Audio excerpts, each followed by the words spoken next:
What is going on, guys? DBG here. In this video we are playing a game against Slimane, I think that's how you pronounce his name, but basically he is the best NBA 2K19 player in Europe. He's the only European to qualify for the 250,000 tournament. I'm pretty sure they had like an unofficial European Championships, which he won. And not only that, he is literally a professional video game player for Monaco. He's one of the top esports players in all of France. And yesterday we took him on in a best of 3 series in NBA 2K19 MyTeam. Unfortunately, my PS4 squad is not really up to much, and I honestly don't think buying 400k of upgrades would have upgraded squad too much. So I didn't feel there was much of a need to waste my MT. But this squad I put together was basically a squad almost to match up with his God squad. Every single player in the starting 5 is over 6'8". Thorough Bailey, I know you guys might be saying that's crazy putting him in the squad. The only reason he's in there, I didn't dribble the ball up with him very often, but he's in there because he's 6'11", and he's got a okay shot contest, and he's also got 88 lateral quickness. He's in there to guard Giannis, who I know you're on the point guard. So this is a team I basically put together to try, hopefully, win the game. My tactics are hold him to as little points as possible, try and make it a close game, and then get lucky and hit shots in the fourth quarter, because playing against one of the best players in Europe as someone who's evidently not a professional gamer is going to be something that's really tough. So I gotta get really lucky. And this is the strategy I think gives me the best chance of winning. So anyway, now let's get on to the games. So evidently he had the team advantage. He had guys like Pink Diamond Giannis, a lot of base 11 players, but I knew that coming into the game, so it wasn't really something that surprised me, which is why, again, as I said, I kind of put this team together because I thought it would be a team that would give me the best chance of winning the game. Because let's be real, I'm playing against one of the best players in Europe. I thought really the only chance that I would have is if it was a low scoring game, if I managed to defend a lot of his players, and if I managed to keep it low scoring, keep it as maybe a 6 to 8 point game going into the fourth quarter, and then get lucky and hit a lot of shots towards the end of the game. Realistically, that was the only real chance I had in the game, and that's the tactics that I went out with. And as you guys could see from this game, it did not work. It did not work at all. We could not put anything in the basket. It was just, and it was horrendous. This was one of the toughest games I've played against, just mainly because of the way this guy played. I was expecting him to play like a TJ or a day YBC defense where he was trying to trap me and get constant turnovers.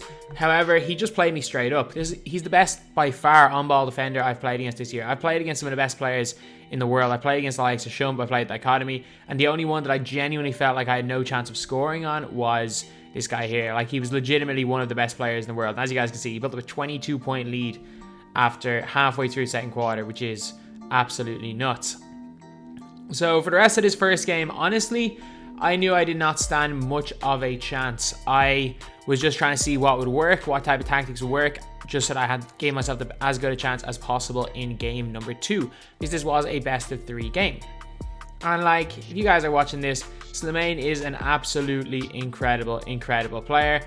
Plays patiently, great defender, barely missed a 3-point shot when he was open, and yeah, he's just a much better player. And to be honest, I think even if he did use a worse team, which would have gave, actually no, making players use something other than their God squad gives me a massive advantage because I use budget squads. I didn't feel like the squad made any difference in this game. Like, obviously it might have made a slight difference, but I still think I get absolutely destroyed even if I do use a God squad, especially with the way he was playing and the tactics I went out with. I had a complete wrong game plan going into this game.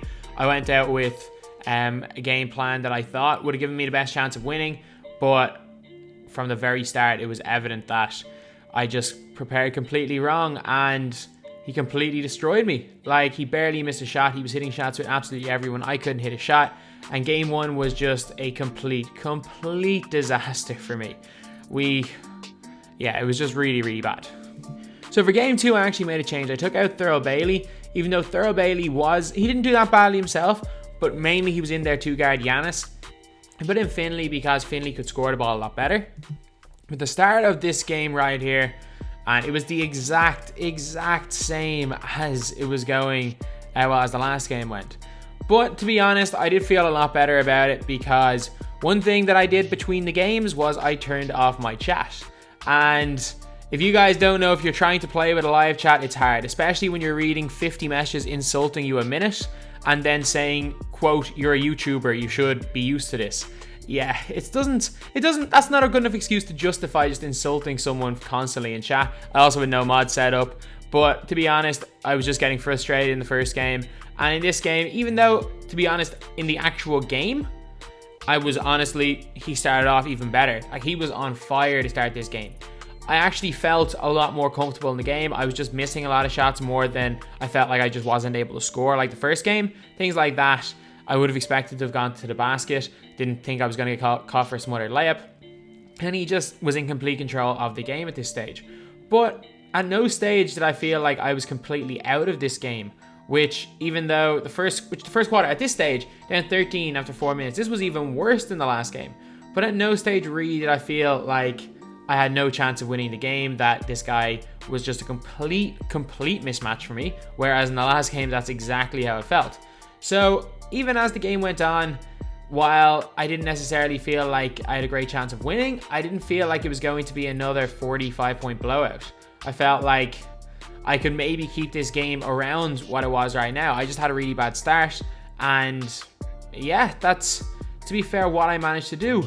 And this game here especially, I was really happy with the way it turned out. Hitting a nice 3 there to make it a 13-point game. And even though in the first quarter we are down 13, we conceded 26 points, we did a lot of really good things in that first quarter. We did a lot of bad, but we did a lot of really good things as well. And I think that kind of set the tone for the entire game. So even though obviously we dug ourselves a massive hole, I still felt I did a lot of good things that I thought maybe I was going to be able to come back into this game. I needed 1 or 2 things to go my way to get back into it. And as you guys are going to see in this game, I was pretty much right with my thinking. This was a bit ridiculous here. Look at this. I called for a screen and Akeem stays in the key, just get called for defense of 3 seconds.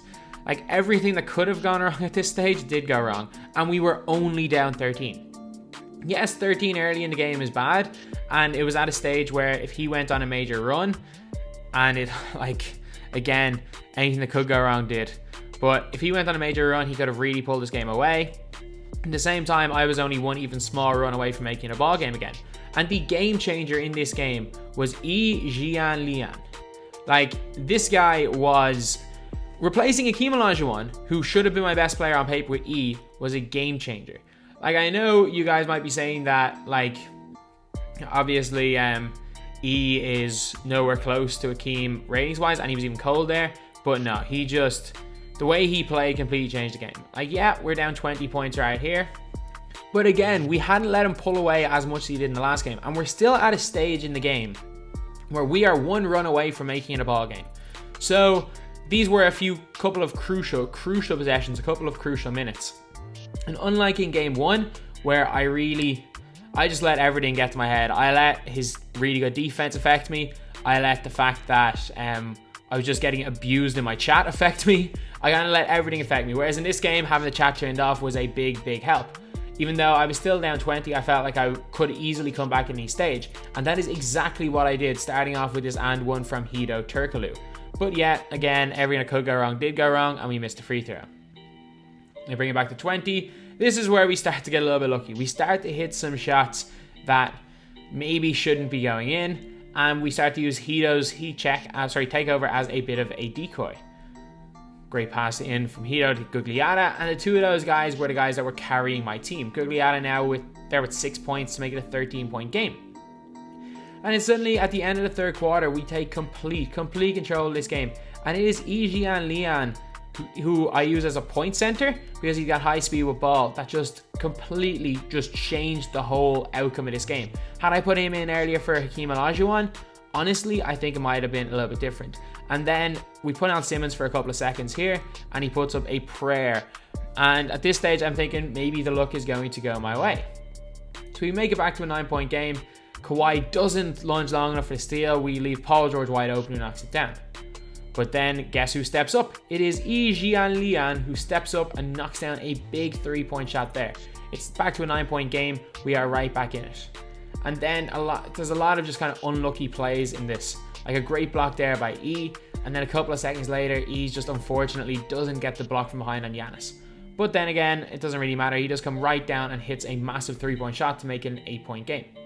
We make probably the dumbest play of the game. We have a chance to bring it to 6 or 5, and we decide to take a weird step back fadeaway with E. I don't know why I took it like that. And then we should have gotten a steal right there, but the ball bounces right back to him, back to Giannis, and they put it in. And then again, this was kind of the stage. 4 minutes to go, back to 10. we'd gotten it back to a ball game. We'd gotten it back to where we need 1 or 2 3-point shots to stop and a couple of scores, and we were back in the game. And to be fair, he does go and put in 2 here to make it an 8-point game. But again, and now 1 here from Giannis. They go on a little bit of a run, and unfortunately, we dug ourselves too big a hole to come back from. So yeah, that is how game 2 went. And even though it was a 14-point game in the end, we had our chances and we just didn't take them. So anyway, that's the video. Obviously, he's a much better player than me. Game 1 completely showed that. But I think game 2, I gave a good showing for myself. Had I not dug myself a massive hole at the start of that game, had I put E in the game earlier, things might have changed. But it was just too little too late. But I felt at least it was a ball game. At least I ran him close. And hey, he's the best player in Europe for a reason. So anyway, that's the video. Thank you guys for watching. Please like, comment, and subscribe.